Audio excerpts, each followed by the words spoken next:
Bismillahirrahmanirrahim. Assalamualaikum warahmatullahi wabarakatuh.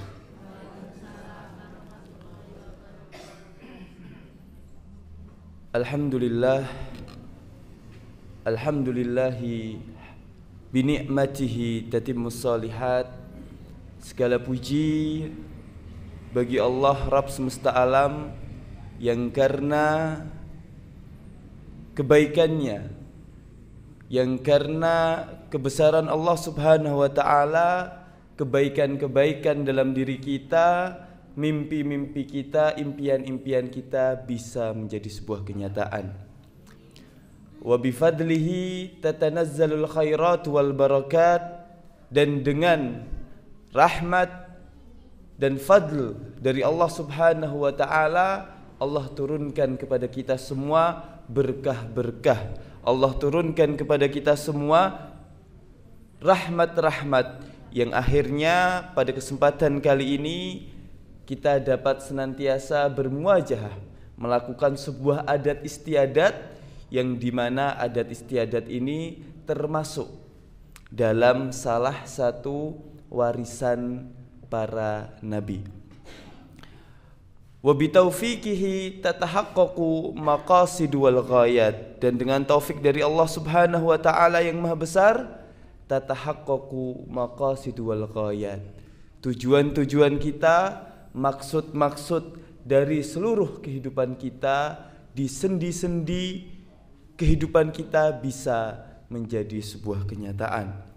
Ini adalah nikmat yang patut kita syukuri dari apa-apa yang Allah Subhanahu wa ta'ala sudah rencanakan dan sudah Allah rancang untuk kita sebagai seorang manusia. Dari nikmat-nikmat yang Allah Subhanahu wa ta'ala turunkan kepada kita, tentu sebagai seorang manusia kita hanya bisa untuk bersyukur.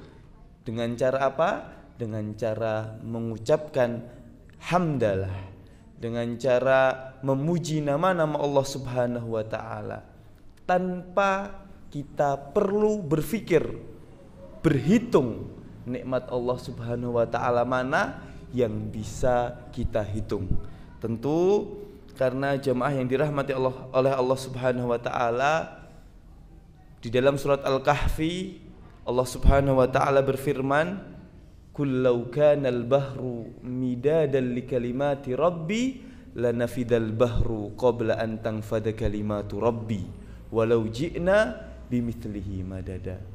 Katakanlah wahai Muhammad, lau kanal bahru, apabila lautan yang luas ini, midadan li kalimati rabbi, dijadikan tinta kemudian untuk menuliskan nikmat-nikmat Allah yang datang kepada kita, lanafidal bahru qabla an tanfada kalimatu rabbi, maka tinta yang jumlahnya sebanyak air di lautan itu akan habis sebelum selesai menuliskan nikmat-nikmat Allah yang datang kepada kita. Walau kana bimithlihi madada, sampai pun didatangkan jumlah tinta sebanyak air laut sebelumnya. Terus nikmat Allah Subhanahu wa ta'ala yang sangat banyak ini, yang tidak bisa dihitung ini, marilah bersama-sama kita syukuri. Sebagai seorang manusia, kadang kita seringkali merasakan bahwa kalau yang datang itu nikmat, ya Allah sedang sayang kepada kita. Apabila yang datang itu musibah, yang datang ujian kepada kita, ya kita merasa bahwa Allah sedang tidak sayang kepada kita. Nah, padahal sebenarnya nanti akan ada sebuah rumus bahwa ketika Allah Subhanahu wa ta'ala itu sayang kepada kita, maka yang datang kepada kita adalah ujian. Sedangkan kalau Allah Subhanahu wa ta'ala itu tidak sayang kepada kita, membiarkan kita, maka Allah Subhanahu wa ta'ala akan memberikan nikmat secara terus-menerus tanpa memberikan ujian. Allahumma salli wa sallim wa an'im wa zid wa barik ala nabiyina Muhammad wa ala alihi wa sahbihi wa man tabi'ahum bi ihsanin ila yaumiddin. Salawat serta salam semoga tetap tercurah, semoga tetap bertambah kepada suri tauladan kita Nabi Muhammad sallallahu alaihi wasallam, teriring kepada seluruh sahabatnya dan pengikutnya yang senantiasa memegang sunnah-sunnah Rasul hingga akhir zaman. Jemaah yang dirahmati oleh Allah Subhanahu wa taala, alhamdulillah sebelumnya kami ucapkan terima kasih kepada seluruh panitia kuliah subuh Ahad pagi Masjid Al-Manar yang memberikan waktu dan kesempatan kepada kami untuk bisa bersilaturahim, karena tentu ini sebagai penyambung nafas kami bisa bermuajahah, bertemu Bapak dan Ibu sekalian, karena kebetulan juga beberapa kesempatan kami diminta untuk bisa mengisi di Masjid Al-Manar, tapi waktunya tidak pas karena ketumpuk dengan jadwal yang lain, sehingga pada kesempatan kali ini patut kita syukuri, bukan patut kita tapi patut kami syukuri bahwa silaturahim ini semoga menjadi silaturahim yang diberkahi oleh Allah Subhanahu wa taala. Amin ya rabbal alamin. Sebelum kita mulai perbincangan pada kesempatan kali ini, kami ingin mengingatkan bahwa lastu bi khairikum walastu bi a'lami minkum, bahwa kami bukanlah orang yang lebih baik dari Bapak dan Ibu semua, walastu bi a'lami minkum, dan saya juga bukan orang yang lebih pintar dari Bapak dan Ibu sekalian. Tetapi sebagai seorang muslim, sebagai seorang mukmin, sudah sepantasnya. Di dalam surat Al-Asr dikatakan, illal ladzina amanu wa amilus solihati wa tawassaw bil haqqi wa tawassaw bis sabr. Sebagai seorang mukmin, maka sudah menjadi kewajiban bagi kami, sudah menjadi kewajiban bagi kita semua untuk saling mengingatkan di dalam kebaikan dan saling mengingatkan di dalam kesabaran. Baik, jamaah yang dirahmati oleh Allah Subhanahu wa taala, tadi sedikit disampaikan di prolog tadi bahwa ini mungkin adalah kuliah subuh Ahad pagi terakhir di tahun 2024. Artinya kita sudah melakukan kurang lebih 12 kali 4. Berarti kan satu bulan ada 4 kali kuliah subuh, sedangkan dalam satu tahun ada 12 bulan. Kurang lebih 48 pertemuan nggih. Kalau dalam kuliah itu kalau 48 itu sudah dapat materi yang cukup banyak. SKS-nya sudah cukup banyak. Jadi Bapak dan Ibu semua, menjadi sebuah keniscayaan bagi kita apabila dalam berkehidupan itu kita tidak melakukan evaluasi diri. Artinya Allah Subhanahu wa taala sebagai Rabb satu-satunya yang patut disembah dan dapat melakukan semua hal, bahkan yang tidak bisa kita pikirkan, itu selalu melakukan muraqabah kepada kita, melakukan pengawasan kepada kita sebagai seorang manusia. Maka sudah sepatutnya dan sudah sepantasnya sebagai seorang muslim, sebagai seorang mukmin, kita melakukan evaluasi diri, kita melakukan muhasabah diri.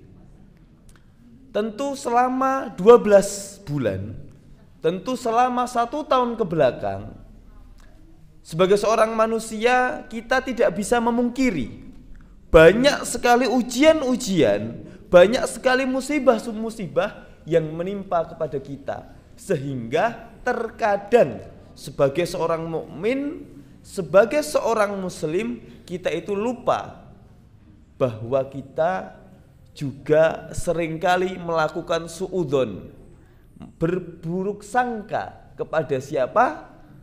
Kepada Allah Subhanahu wa taala. Atas apa? Atas ujian-ujian dan musibah-musibah yang menimpa kepada kita semua. Bapak Ibu yang dirahmati oleh Allah Subhanahu wa taala, di dalam surat Al-Ma'arij ayat 19 sampai ayat 35 ada sebuah ayat yang setidaknya sangat dapat kita simpulkan bahwa bagaimana sebenarnya sifat asli manusia. Di dalam surat Al-Ma'arij ayat 19, Allah Subhanahu wa taala secara eksplisit, artinya secara langsung berfirman, A'udzubillahi minasyaitonirrajim. Innal insana khuliqa halu'a. Innal insana, sesungguhnya manusia, khuliqa menika diciptakan. Ya. Jadi dalam bahasa Arab ada fi'il madhi majhul. Artinya katanya menjadi pasif, bukan menjadi pasif. Artinya diawali dengan di. Khuliqa, diciptakan. Halu'a, sebagai makhluk yang sering mengeluh. Wa idza massahu syarru jazua. Apabila manusia itu ditimpa musibah, manusia itu ditimpa ujian, ia berkeluh kesah. Wa idza massahul khairu manua. Apabila mendapatkan kebaikan, apabila mendapatkan rizki, ia menjadi kikir. Disampaikan oleh Allah Subhanahu wa taala, jadi 3 ayat di atas bahwa dikatakan bahwa manusia itu suka mengeluh, kalau mendapatkan ujian suka berkeluh kesah, kalau mendapatkan kebaikan, mendapatkan rizki, maka manusia itu menjadi kikir. Tetapi Bapak dan Ibu semua, 3 ayat menika memiliki antitesa, memiliki pengecualian. Pengecualiannya adalah illal musallin, kecuali orang-orang yang melakukan ibadah-ibadah sholat, senantiasa mendirikan dan melakukan sholat tepat waktu. Jamaah yang dirahmati oleh Allah Subhanahu wa taala, mensikapi ayat yang diturunkan Allah di dalam surat Al-Ma'arij ayat 19 sebagai muhasabah diri di akhir tahun, bahwa sebagai manusia menika kita tentu banyak mengeluhnya, banyak suudzonnya, banyak berprasangka buruknya kepada Allah Subhanahu wa taala. Maka pada kesempatan kali ini kami akan sedikit mengulas, kami akan sedikit berbicara tentang sebuah kiat-kiat melakukan muhasabah diri, menghilangkan rasa suka mengeluh, menghilangkan rasa suka berprasangka buruk kepada Allah Subhanahu wa taala. Sehingga besok-besok ketika kita menghadapi awal tahun di tahun 2025, kita tidak lagi sering berprasangka buruk, kita tidak lagi sering mengeluh dan sering berkeluh kesah atas apa yang menimpa kita. Jadi kalau bahasa trennya zaman sekarang menika itu adalah galau nggih, cara nggih. Mengeluh berkeluh kesah menika galau. Trennya adalah galau. Sehingga pada kesempatan kali ini kita akan sedikit mengulas kiat-kiat untuk mengobati rasa galau, baik itu yang sudah terjadi maupun yang belum terjadi. Tentu jamaah yang dirahmati Allah Subhanahu wa taala, galau, berprasangka buruk kepada Allah Subhanahu wa taala ini adalah sebagai sifat yang memang tertanam dalam hati manusia, yang sudah paten. Nggih, orang yang beriman, orang yang tidak beriman pasti akan merasakan itu. Orang kafir, orang muslim pasti akan merasakan galau menika. Maka untuk mengobati rasa galau yang pertama, Allah Subhanahu wa taala meminta kita, Allah Subhanahu wa taala menyiapkan diri kita untuk senantiasa meningkatkan kualitas ketakwaan dan keimanan kita kepada Allah Subhanahu wa taala. Tentu jamaah yang dimuliakan oleh Allah Subhanahu wa taala, kenapa kemudian untuk mengobati rasa galau, untuk mengobati rasa suka mengeluh, itu Allah Subhanahu wa taala diobati dengan meningkatkan kualitas keimanan kita dan juga meningkatkan ketakwaan dan juga amal soleh kita. Allah Subhanahu wa taala berfirman di dalam surat An-Nahl, difirmankan oleh Allah Subhanahu wa taala, a'udzubillahi minasyaitonir rajim, man amila salihan min dzakarin aw untha wa huwa mu'minun falanuhyiyannahu hayatan thayyibatan wa lanudziyannahum ajrahum bi ahsani ma kanu ya'malun. Man kana yu'minu billahi wal yaumil akhir aw man amila salihan min dzakarin aw untha, barang siapa yang beramal kebaikan baik itu laki-laki maupun perempuan, falanuhyiyannahu hayatan thayyiban, orang mukmin itu akan diberikan hayatan thayyiban, kehidupan yang baik, kehidupan yang tenang, walanudziyannahum ajrahum bi ahsani ma kanu ya'malun, dan juga Allah Subhanahu wa taala akan membalas amalan-amalan baik itu dengan balasan kebaikan, baik itu berupa pahala, baik itu balasan berupa kebaikan yang sifatnya bisa kita rasakan secara langsung. Sehingga kalau kita melihat bahwa sebagai seorang manusia menika, rasa-rasa yang muncul di dalam hati kita itu sudah sepantasnya kita tumpui dengan apa? Dengan amal-amalan baik yang kita lakukan. Kita tahu Bapak dan Ibu semua bahwa keburukan, kehilafan yang kita lakukan sehari-hari, karena kita sebagai manusia nggih jados hilafipun, ngapunten tak minum dulu.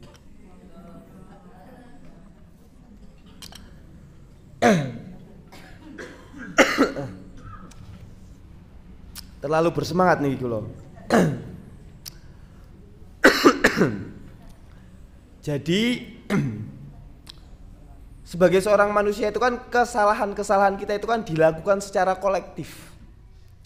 Kolektif itu berarti dilakukan secara terus-menerus, baik itu yang disengaja maupun tidak disengaja. Artinya kesalahan atau keburukan yang kita lakukan itu adalah bentuk daripada keimanan dan ketakwaan kita sedang turun. Maka dikatakan oleh para ulama terdahulu bahwa al-imanu yazidu wa yanqusu. Iman dan takwa itu yazid, kadang naik, kadang turun. Yazidu bi taatillah wa yanqusu bi maksiatillah. Naik keimanan kita, tingkat kesolehan kita, tingkat ketakwaan kita itu naik ketika kita melakukan amalan-amalan yang baik. Wa yanqusu bi maksiatillah, dan keimanan ketakwaan kita itu turun ketika kita melakukan maksiat-maksiat kepada Allah Subhanahu wa taala. Dados melihat kasus menika meningkatkan kualitas amal baik kita, meningkatkan kualitas iman kita. Kita itu diberikan privilege. Kita itu diberikan hak istimewa oleh Allah sebagai seorang mukmin. Napa itu hak privilege atau hak istimewa seorang mukmin yang diberikan Allah kepada kita? Dados jamaah yang dirahmati oleh Allah sekalian, bahwa Rasulullah SAW niku bersabda, ajaban li amril mukmin, sungguh istimewa, sungguh menakjubkan li amril mukmin, kejadian atau peristiwa-peristiwa yang dilakukan oleh orang-orang mukmin. Inna amrahu kullahu khair, seluruh amalannya menika khair, baik. Walaisa dzaka li ahadin illa li mu'min, tidak ada satu orang pun yang diberikan privilege, yang diberikan kebaikan seperti yang diberikan Allah Subhanahu wa taala kepada orang mukmin. Apa menika? Apa itu?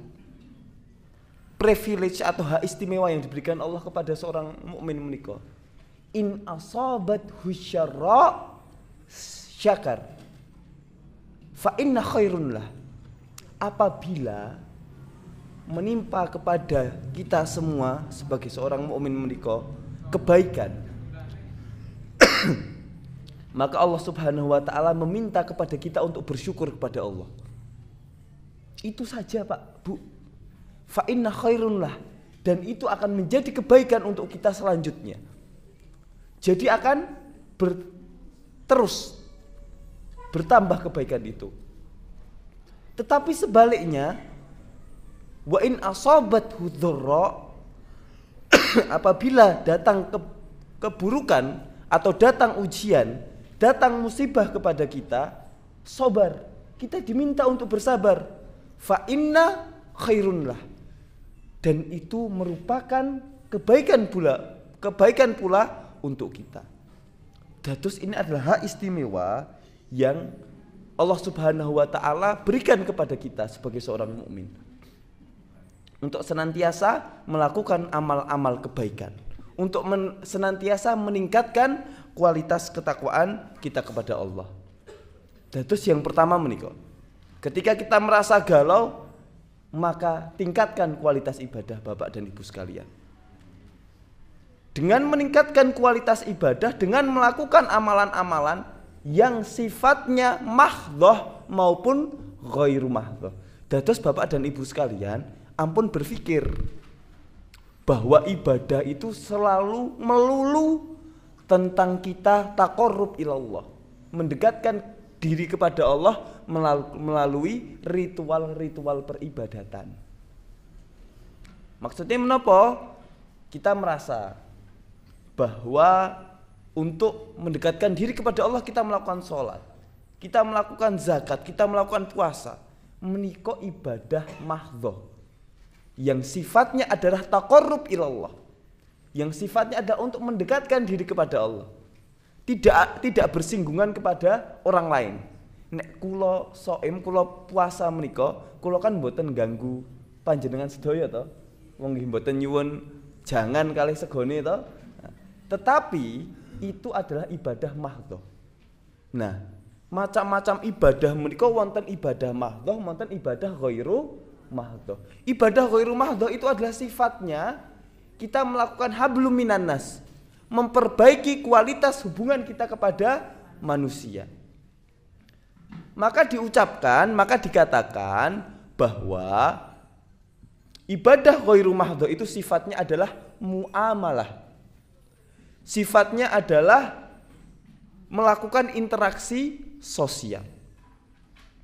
Maka ketika kita menika kok di dalam berinteraksi sosial itu yang diucapkan atau yang keluar kata-katanya tidak baik, sering menyakiti saudara kita, wong tanggane niku parkir teng ngarep omah sedelo mawon ngremenge seminggu, nah itu sudah menjadi masalah yang berat bagi kita. Ada sebuah hadis Bapak dan Ibu semua, dikatakan bahwa suatu saat besok ketika hari kiamat ada seorang hamba menika datang kepada Allah Subhanahu wa taala dihisab nggih dengan pahala yang sebanyak gunung. Datang kepada dia. Pahala salat, pahala puasa, pahala zakat. Tetapi datang kepada dia kemudian orang bahwa orang ini sudah melukai hati. Diambillah pahala itu.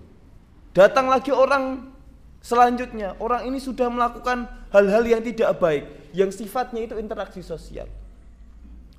Sampai pahala yang sebanyak gunung itu habis diambil oleh orang-orang yang datang karena disakiti hatinya ketika di dunia. Dan ketika pahalanya habis menika, masih ada orang yang datang. Ya Allah, ini orang dulu pernah menyakiti hati saya. Lalu orang yang pahalanya banyak, awalnya banyak itu karena pahalanya sudah habis mengatakan, sekarang saya sudah tidak punya kebaikan, maka apalagi yang mau saya berikan? Maka dosa orang itu akan diambil dan kemudian diberikan kepada orang yang awalnya pahalanya banyak. Artinya bahwa melakukan amal ibadah itu tidak selalu melulu tentang taqarrub ilallah dengan cara sholat, dengan cara melakukan ritual-ritual peribadatan. Tetapi melakukan interaksi sosial adalah termasuk daripada ibadah-ibadah yang perlu kita jaga. Nah, menika nggih, yang pertama adalah kiat untuk mengobati rasa galau adalah meningkatkan kualitas iman dan kualitas amal ibadah. Lalu yang kedua, untuk mengobati rasa galau menika, kita diminta untuk tahu bagaimana sebagai seorang muslim, sebagai seorang mukmin itu kita bisa memahami hakikat daripada musibah dan hakikat daripada dunia. Tentu nopo to Bapak dan Ibu sekalian, tujuan kita diciptakan di dunia ini apa? Untuk beribadah. Nggih. Karena Allah Subhanahu wa taala secara gamblang sudah mengatakan, sudah berfirman, wa ma khalaqtul jinna wal insa illa liya'budun. Dan tidaklah aku ciptakan jin dan manusia kecuali untuk beribadah kepada Allah Subhanahu wa taala. Tetapi sebelum melakukan ibadah itu kan teori. Nggih.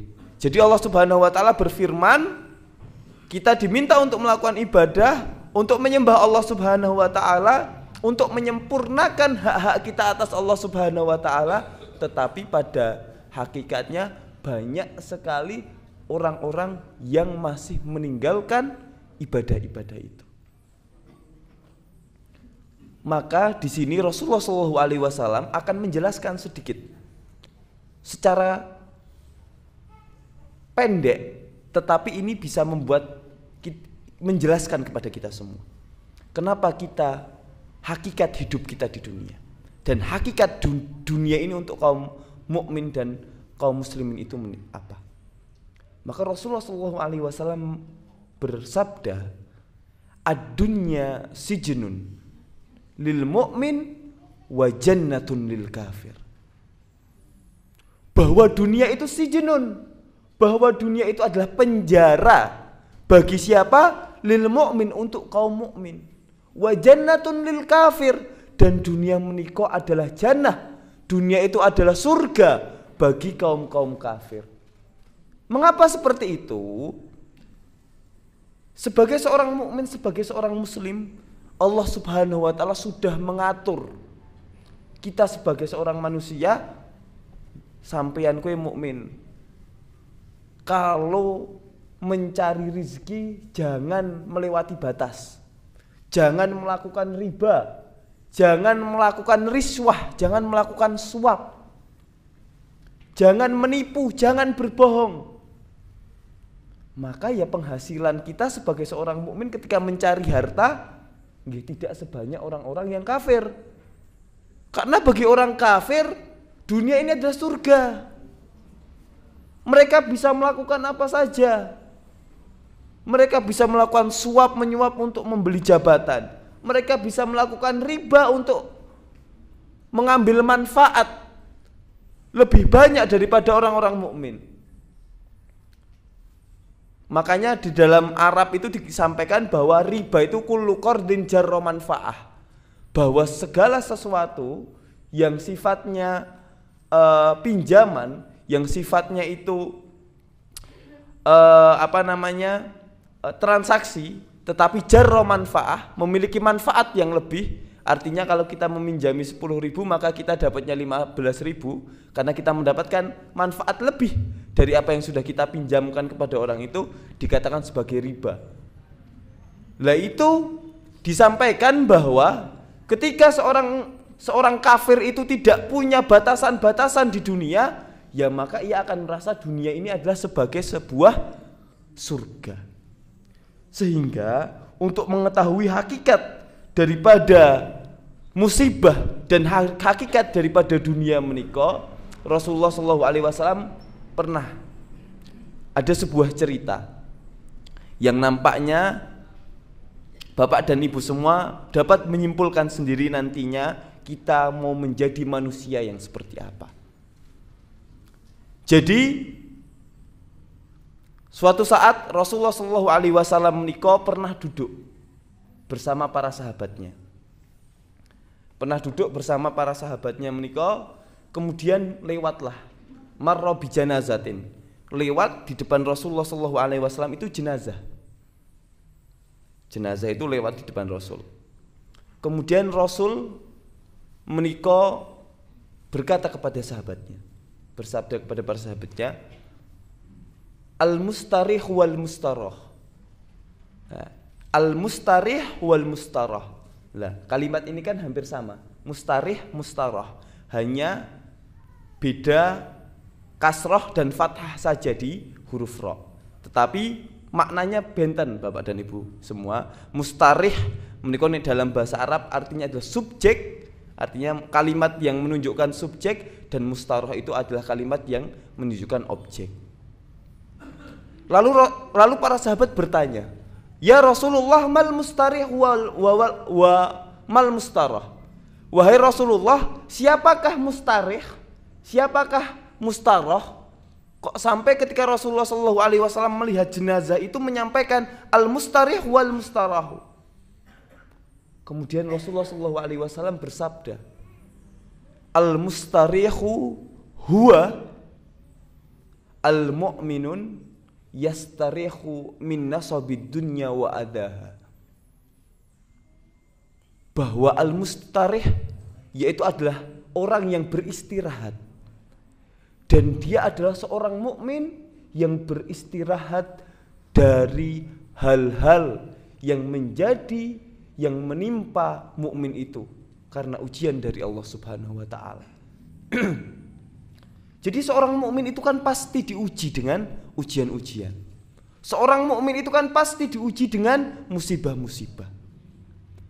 Maka Rasulullah SAW bersabda bahwa orang muslim yang ketika ia meninggal, ketika ia wafat, itu ia adalah mustarih. Ia diistirahatkan dari apa? Dari ujian-ujian, dari musibah-musibah, dari apa-apa yang dibebankan kepada mukmin dan muslim menika.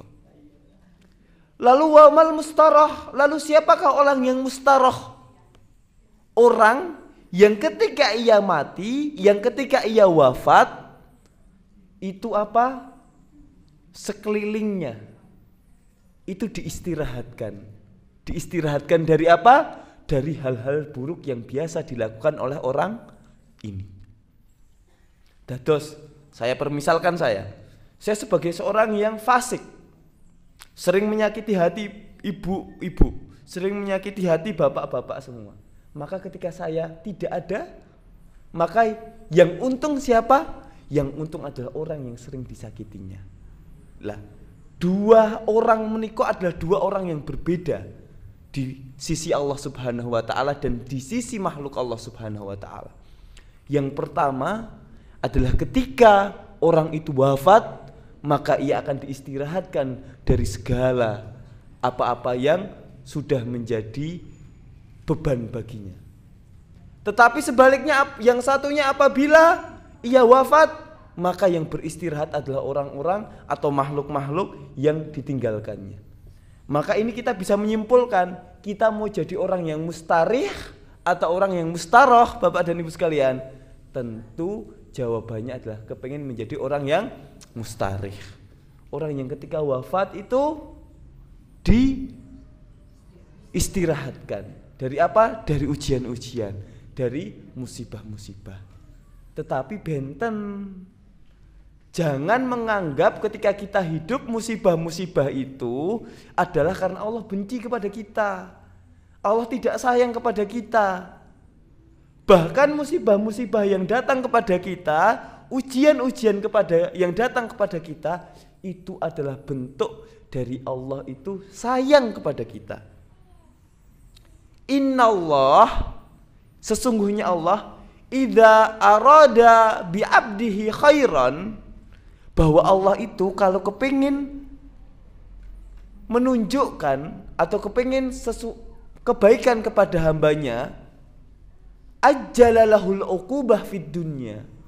Allah itu memberikan ukubah di dunia.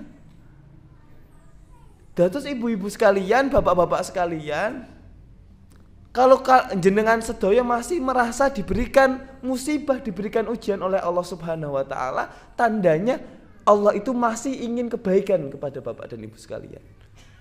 Walakin akan tetapi idza arada bi abdihi syarron, kalau Allah itu pun saking jengkele kalih wong menika, kalih hamba menika saking jengkele. Bagaimana yang Allah berikan?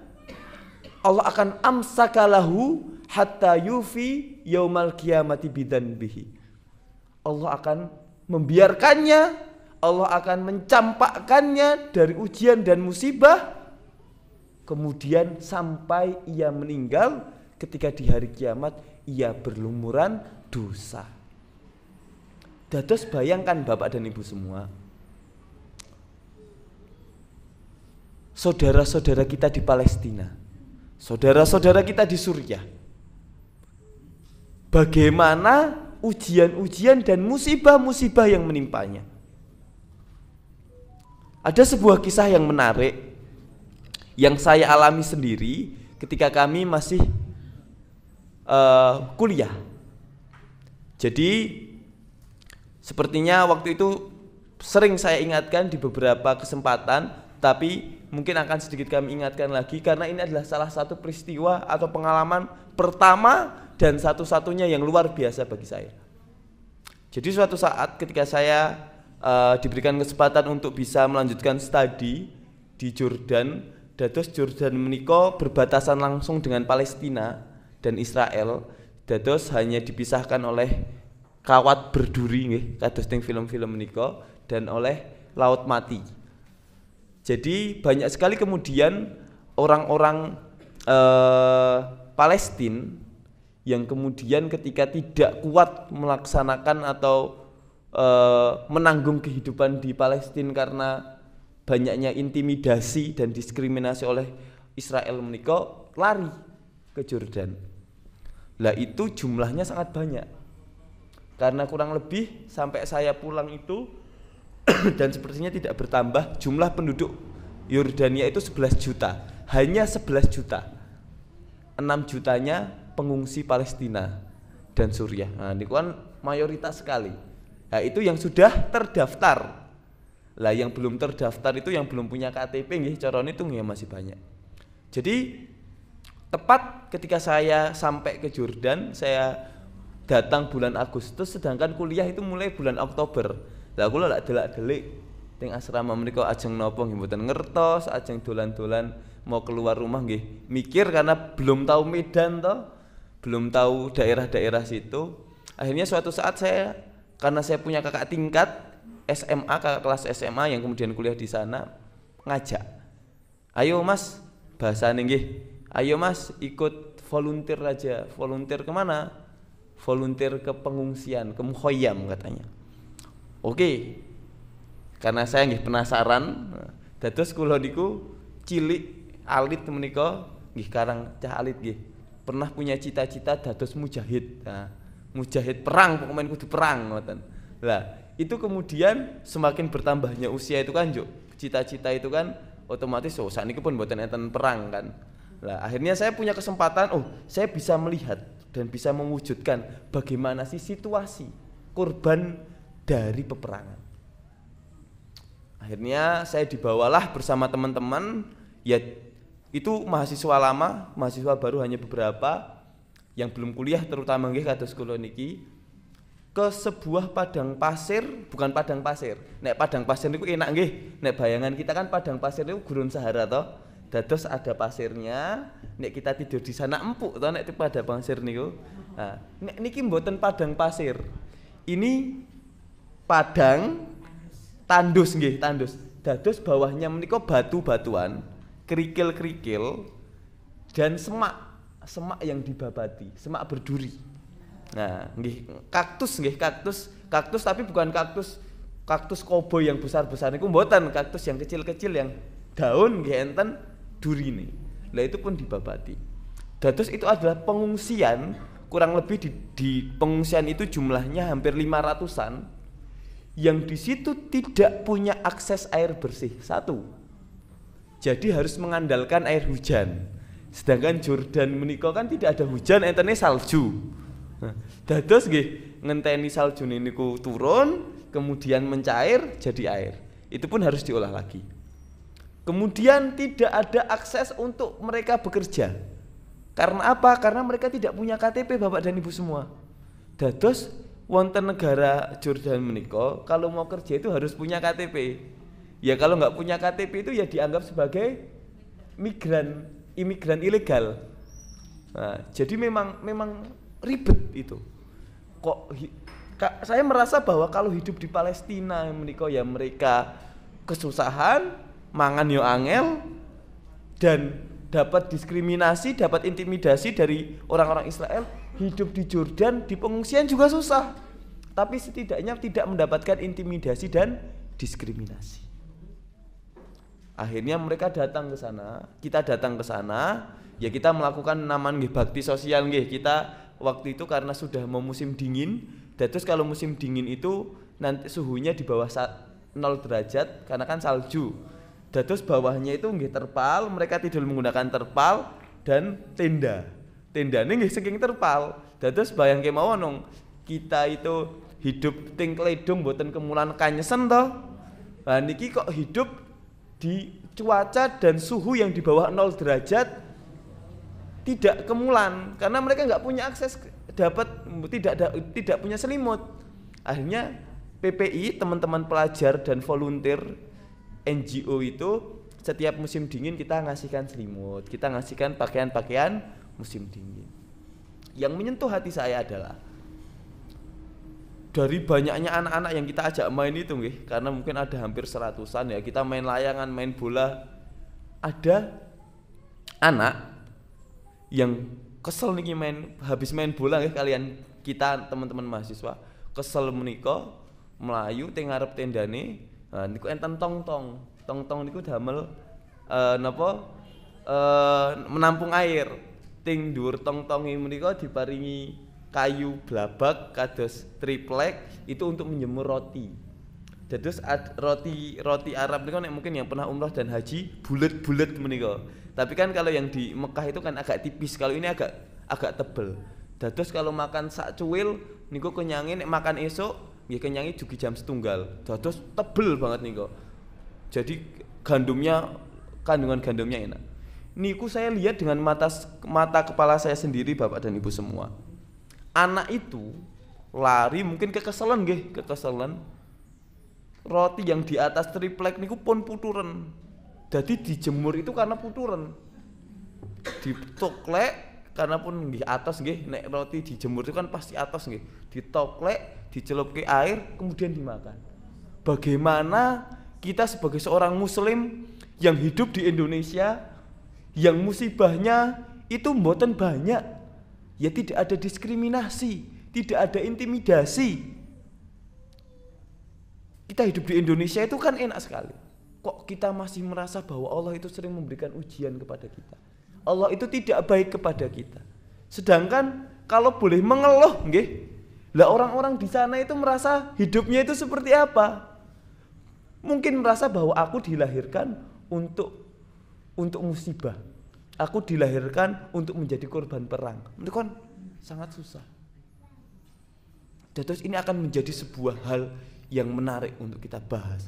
Hal yang menarik untuk kita renungkan. Bahwa apa yang sudah kita dapatkan hari ini, bahwa apa yang menimpa kita hari ini, mungkin hari-hari sebelumnya belum seberapa kalau dibandingkan dengan saudara-saudara kita. Dan yang perlu kita ketahui, bahwa ujian dan musibah yang menimpa Bapak dan Ibu semua setiap harinya mungkin, baik itu rasa galau, musibah berupa harta, musibah berupa kecemasan dan lain-lain, itu adalah bentuk daripada alhamdulillah, bentuk daripada Allah Subhanahu wa taala tidak menguji kita dengan istidraj. Napa menika istidraj? Istidraj itu kita diberikan kenikmatan secara terus-menerus, tidak pernah diberikan cobaan, tetapi ketika diberikan cobaan, sekali langsung besar. Contohnya siapa? Contohnya adalah Korun. Korun menika diberikan harta yang banyak. hartanya luar biasa. Sampai ia merasa sombong, ia merasa bahwa sopo to Nabi Musa niku, sopo to Gusti Allah niku. Tapi sama Allah tetap diberikan harta yang banyak. Tapi akhirnya apa? Akhirnya langsung ketika diberikan ujian sekali habis. Boten tok hartane, sak uang-uangnya ditenggelamkan. Sak omah-omahnya ditenggelamkan oleh Allah Subhanahu wa taala. Makanya Bapak dan Ibu semua, bagaimana untuk kita mengetahui, untuk mengobati rasa galau, untuk mengobati rasa kecemasan yang ada di dalam hati kita, kita dengan cara memahami hakikat dunia dan memahami hakikat musibah. Okay? Karena tadi kami sampaikan bahwa kalau Allah cinta kepada kita, Allah sayang kepada kita, kita diberikan musibah. Tapi kalau Allah sudah tidak peduli kepada kita, maka Allah tidak akan memberikan ujian, Allah tidak akan memberikan musibah sampai nanti kita wafat dan kita akan ditumpuk dengan dosa-dosa yang sudah kita lakukan. Lalu yang selanjutnya adalah untuk mengobati rasa galau, untuk mengobati rasa yang cemas dalam hati kita adalah bagaimana kita melakukan atau bermanifestasi, berorientasi kepada akhirat. Kita harus tahu tujuan kita hidup di dunia adalah nanti untuk mempersiapkan kehidupan kita di akhirat. Bahwa kita harus mengetahui bahwa kita ini adalah manusia yang diciptakan dan nanti akan dikembalikan, yang dititipi dan nanti akan diminta kembali, yang diberikan kewajiban dan nanti akan dimintai pertanggungjawaban. Sehingga kalau kita sudah berorientasi kehidupan kita kepada akhirat dan mengingat kematian, maka semuanya akan menjadi lebih baik. Maka di dalam hadis Nabi Rasulullah SAW menyampaikan, aktsaru dzikru hadamul ladzat al-maut fa innahu lam yadhkurhu ahadun fi dhaikin minal aishi illa wasa'ahu alaihi wala dzikruhu fi sa'atin illa dhayyikuha alaihi. Bahwa disampaikan oleh Rasulullah SAW bahwa kita diminta untuk memperbanyak mengingat kematian. Karena apa? Kematian itu adalah pemutus kenikmatan. Kematian itu adalah pemutus kenikmatan. Kenapa seperti itu?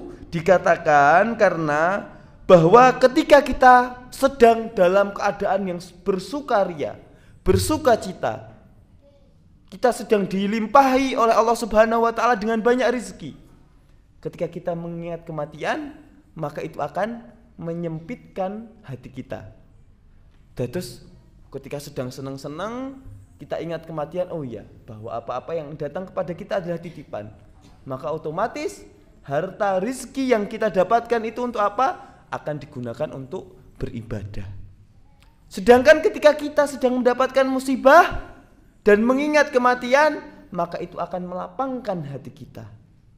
Ketika hati kita sudah menjadi lapang, ketika hati kita sudah besar, maka tentu ujian-ujian dan musibah-musibah yang datang kepada kita itu hanya sebagai angin lalu saja. Kita akan selalu berpikir positif kepada Allah Subhanahu wa ta'ala.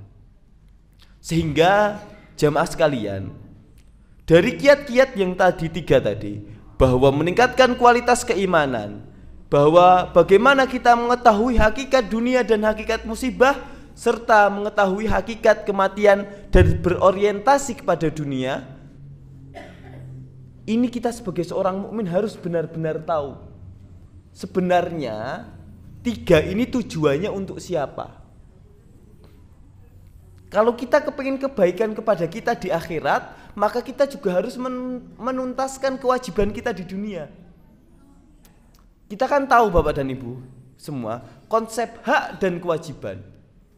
Kita ini kadang merasa bahwa galau yang menimpa kita, bahwa apa-apa yang datang kepada kita, padahal kita adalah orang yang beribadah, itu adalah bentuk dari Allah Subhanahu wa taala itu ingin menguji kita. Tetapi dengan ujian itu kita belum paham. Yang diuji itu adalah iman kita, yang diuji itu adalah harta kita, yang diuji itu adalah apa yang kita punya itu apa, itu kita belum sadar. Maka hal yang benar-benar patut kita pertahankan adalah keimanan kita. Apalagi tentu sekarang kita ada di akhir tahun. 1 tahun terakhir ini kita ada belum lama kita masyarakat Indonesia baru saja dilewati oleh Natal. Masyarakat Indonesia baru saja dilewati dengan hal-hal yang sifatnya kemudian kita harus melakukan interaksi sosial dengan agama yang lain. Tentu Bapak dan Ibu semua, dengan menjaga keimanan kita adalah bagaimana kita bisa memegang panji-panji. Kita bisa memegang apa-apa yang tertanam dalam hati kita. Terus jangan dianggap semua orang muslim itu imannya itu sama. Dan jangan dianggap orang kafir itu tidak punya keimanan atau keyakinan bahwa Allah itu ada. Jadi beda nih. Tidak semua orang muslim itu keimanannya itu bagus, itu tidak. Dan tidak semua orang kafir itu tidak percaya dengan Allah, itu tidak semua. Ada yang percaya dengan Allah Subhanahu wa taala. Bahwa jamaah yang dirahmati oleh Allah Subhanahu wa taala. Jadi ada sebuah kisah lagi, sedikit menarik. Patut saya sampaikan karena menikah adalah hal-hal yang sifatnya menumbuhkan keimanan kita. Artinya ini harus menjadi motivasi bagi kita. Jadi suatu saat saya itu punya teman saya itu teman kuliah, jadi satu kelas. Ya, dia macak kados seperti kita, berinteraksi dengan kita juga, tetapi kebetulan dia itu adalah orang kafir, Nasrani. Mungkin saya orang Nasrani. Orang-orang Nasrani di Arab menikah itu juga selalu mengucapkan kalimat-kalimat thayyibah. Alhamdulillah, hasbunallah, astagfirullah. Orang-orang Nasrani itu. Karena apa? Ya karena mereka merasa bahwa Tuhannya itu Allah. Ketika ditanya kenapa mengucapkan kalimat-kalimat yang ditujukan kepada Allah, ya mereka pasti menjawab, ya karena Tuhan saya Allah.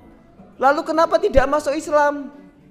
Jawabannya adalah, ya saya masih percaya bahwa agama yang benar itu adalah agama yang dibawa oleh nenek moyang saya, keturunan. Dados kita ini alhamdulillah dilahirkan sebagai muslim. Dados kita tidak perlu lagi mikir-mikir dia agama sing bener, dia mboten kepikiran mulai. Orang Nasrani itu sampun percaya bahwa Allah itu ada, bahwa Tuhan itu Allah. Sudah percaya bahwa Muhammad itu nggih nabi, tetapi belum diberikan hidayah untuk masuk ke dalam Islam. Maka itu yang perlu kita benar-benar kita syukuri adalah keimanan yang datang kepada kita menikah. Lalu Bapak dan Ibu semua, yang terakhir untuk mengobati rasa galau kita, untuk mengobati rasa gelisah kita adalah bagaimana kita memperbanyak berdoa. Allah Subhanahu wa taala berfirman, "Ud'uni astajib lakum." Ketika kamu memanggilku, ketika kamu meminta kepadaku, astajib lakum, kami Allah Subhanahu wa taala pasti akan mengabulkannya. Tetapi apa? Tetapi kita tidak meminta. Allah Subhanahu wa taala itu pasti akan mengabulkan seluruh permintaan kita. Tetapi Allah Subhanahu wa taala lebih tahu kapan kita butuh dan kapan kita tidak butuh. Bahasanya adalah Allah Subhanahu wa taala itu bukan memberikan rizki keinginan kita sesuai dengan keinginan kita, bukan sesuai waktu yang diinginkan oleh kita, tetapi Allah Subhanahu wa taala mengabulkan doa kita tepat waktu. Bukan sesuai waktu yang kita inginkan, tetapi sesuai atau tepat waktu. Artinya apa? Artinya kalau kita meminta sekarang tetapi kok kita belum butuh, ya Allah Subhanahu wa taala mungkin akan memending itu. Dan akan mengabulkannya 1 bulan, 2 bulan, 3 bulan lagi ketika kita sudah butuh. Maka ketika memperbanyak doa, Rasulullah SAW, para ulama-ulama terdahulu mengajarkan kepada kita sebuah doa. Doa menika adalah Allahumma inni minal hammi wal huzni wal ajzi wal kasali wal bukhli wal jubni wa dhala'id daini wa ghalabatir rijal. Inilah doa yang menjaga kita dari rasa galau, doa yang menjaga kita dari rasa gelisah. Nggih. Lah, dengan mengobati rasa galau itu kan kita harus memperbanyak doa serta mengajarkan kepada anak-anak kita untuk memperbanyak doa juga. Nggih. Dados yang berdoa jangan cuma kita, tetapi kita harus mengajarkan kepada anak-anak kita untuk berdoa juga.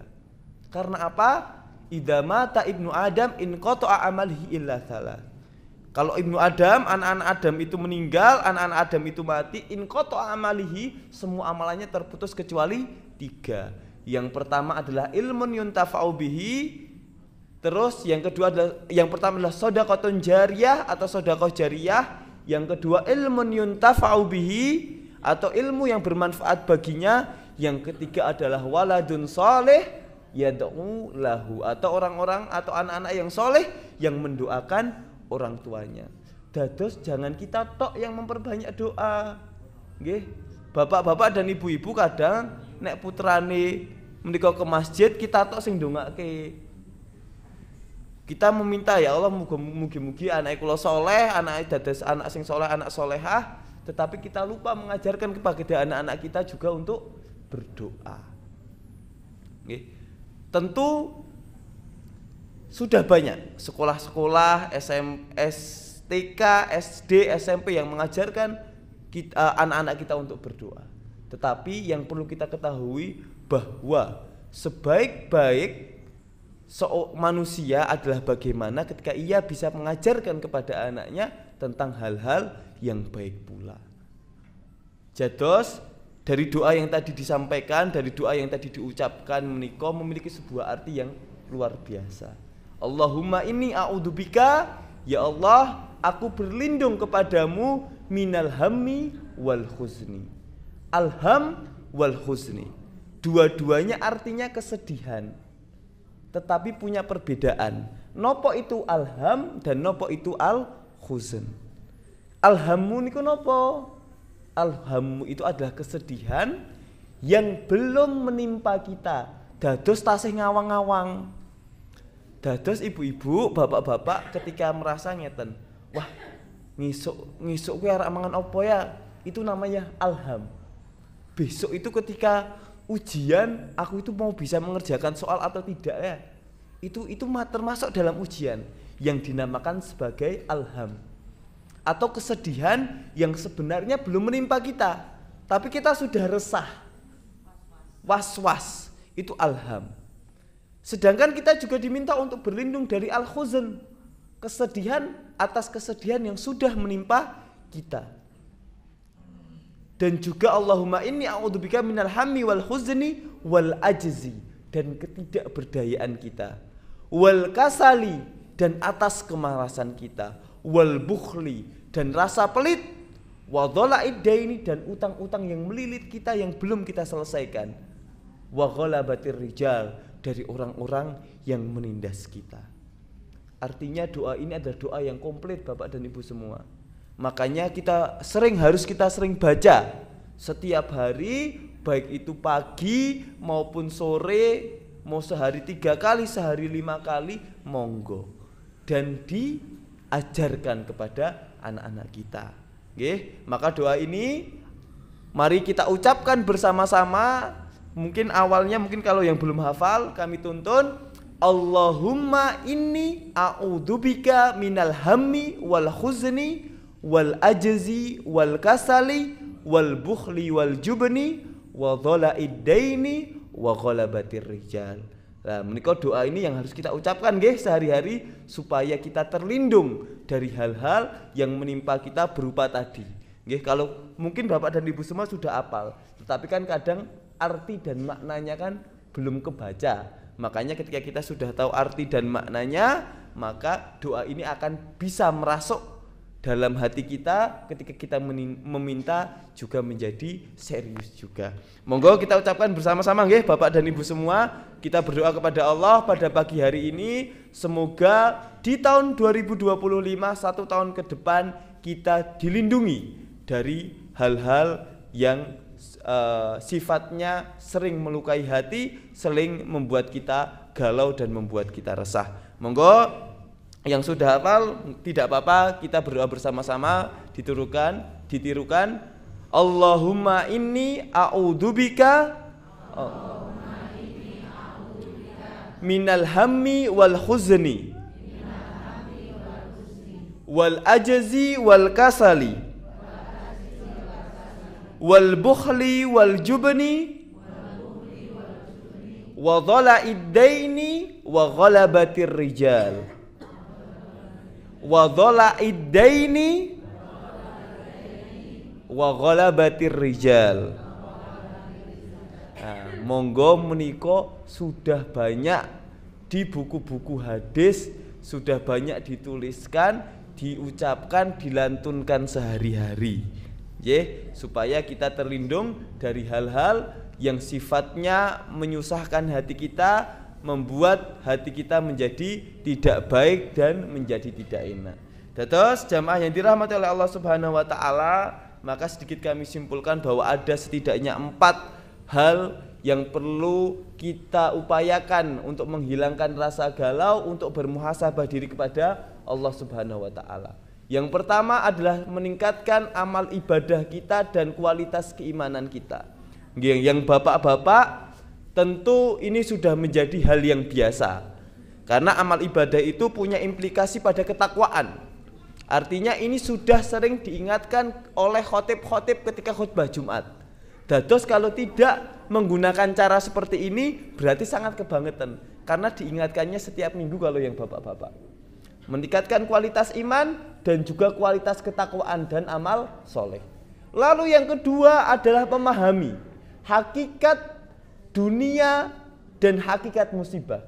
Maka dikatakan oleh Rasulullah SAW, ad-dunya sijnun lil mu'min wa jannatun lil kafir. Bahwa dunia itu adalah penjara bagi seorang mukmin dan jannah atau surga bagi seorang kafir. Maka Bapak dan Ibu semua, kalau merasa bahwa kok kehidupan di dunia, kok agama itu kok malah mengatur kehidupan saya jadi tidak bebas, ya berarti Bapak dan Ibu semua sudah mengetahui hakikat dunia. Karena ya kehidupan kita itu harus diatur oleh syariat-syariat yang ada, oleh syariat-syariat yang diturunkan Allah dan dicontohkan kepada Rasulullah SAW. Lalu memahami hakikat musibah. Tadi disampaikan, diingatkan adalah innallaha idza arada bi abdihi khairan ajjalalahul uqubah wa idza arada bi abdihi syarran amsaka anhu hatta yufi yaumal qiyamati bidzanbi. Bahwa Allah Subhanahu wa taala ketika mencintai hambanya, ketika sayang kepada hambanya, maka Allah Subhanahu wa taala akan memberikan musibah, ajjalalahul uqubah. Tetapi ketika tidak sayang kepada hambanya, maka Allah Subhanahu wa taala akan membiarkannya sampai ia meninggal, akan membiarkannya sampai ia mati, kemudian ketika di akhirat ia berlumuran dengan dosa. Lalu yang ketiga adalah kita mengingat hakikat kematian dan juga punya orientasi untuk hidup di akhirat. Maka dikatakan ketika kita mengingat kematian adalah wasa'aha, ketika hati kita lapang, ketika kita sedang banyak rezeki, itu dapat mengecilkan hati kita, dapat mengingatkan kita bahwa ini semua adalah titipan. Ketika kita sedang dalam musibah, maka dapat melapangkan hati kita. Artinya ketika dapat musibah terus mengingat kematian, ya memang dasarnya manusia akan selalu diuji, akan mendapatkan musibah, akan mendapatkan ujian. Lalu yang ketiga adalah memperbanyak, yang keempat adalah memperbanyak berdoa. Maka dikatakan, difirmankan oleh Allah Subhanahu wa taala, ud'uni astajib lakum. Mintalah kepadaku wahai hamba-hambaku, astajib lakum. Kami akan mengabulkannya. Terus ketika Allah Subhanahu wa taala juga menyampaikan, wa idza sa'alaka ibadi anni fa inni qarib. Allah Subhanahu wa taala berfirman ketika Rasulullah SAW diminta untuk menyampaikan kepada para sahabat dan pada para umatnya, wahai Muhammad, katakanlah, apabila ada yang menanyakan di manakah aku, di manakah Allah, Rasulullah diminta untuk menjawab fa inni qarib, bahwa Allah itu dekat. Maka ada beberapa hal yang mengatakan bahwa Allah itu sedekat urat nadi dengan kita. Maka dikatakan pada kalimat selanjutnya, dalam ayat selanjutnya, uji budak watadai idadaan. Allah akan mengabulkan doa kepada dari hambanya apabila apa? Apabila daan, apabila hamba itu meminta. Tetapi untuk doanya itu dikabulkan, nggih enten syarat-syaratnya nggih. Nggih, ketika kita memintanya ketika dalam keadaan sedih, dalam keadaan sering ditimpa musibah, tok ketika senang tidak meminta, nggih Allah Subhanahu wa taala juga ngasihnya ya tidak maksimal. Ya pasti tetap akan diberikan apa yang kita minta, tetapi ya kita harus mengetahui konsep hak dan kewajiban kita kepada Allah Subhanahu wa taala. Kewajiban kita adalah beribadah, maka hak Allah Subhanahu wa taala atas kita adalah diibadahi.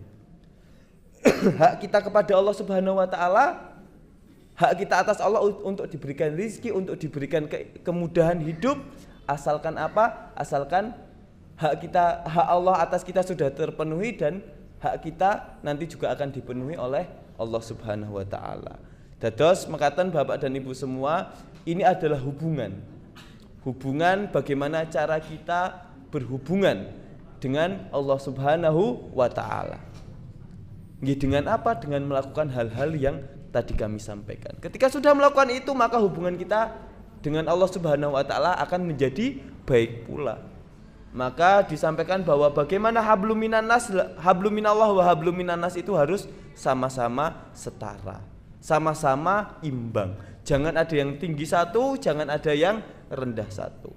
Maka ketika semuanya sudah berjalan sesuai dengan rencana, berjalan sesuai dengan sempurna, maka sebagai manusia kita akan mendapatkan manusia yang hidupnya sempurna, yang hidupnya enak.